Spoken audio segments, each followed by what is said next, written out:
Sosok Yohanis Basang Bupati Toraja Utara yang permalukan Camat Rantepao hingga mengundurkan diri. Sosok Yohanis Basang, Bupati Toraja Utara yang mempermalukan Jeniati Rike Ekawai hingga mengundurkan diri dari jabatannya sebagai Camat Rantepao. Diketahui, Camat Rantepao mengundurkan diri usai dipermalukan oleh Bupati Toraja Utara saat apel gabungan di lapangan Bakti, Rantepao, Senin, tanggal 11 Desember tahun 2023, yang merupakan Kampung Jeniati. Adapun pemicunya lantaran soal payung. Imbas dari insiden tersebut, Camat Jeniati akhirnya mengundurkan diri pada tanggal 13 Desember tahun 2023. Kendati begitu, sosok Bupati Toraja Utara ini sontak jadi sorotan publik.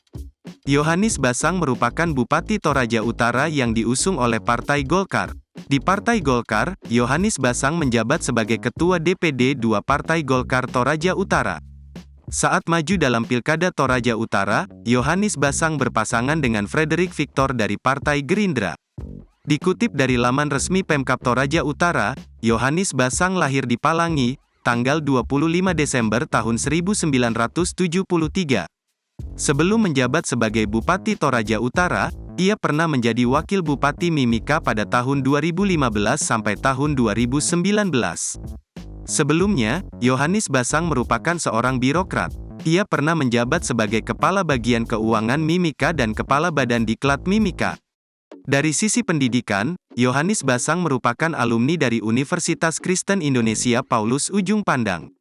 Setelah menyelesaikan S1, ia melanjutkan kuliah S2 di Universitas Cendrawasih.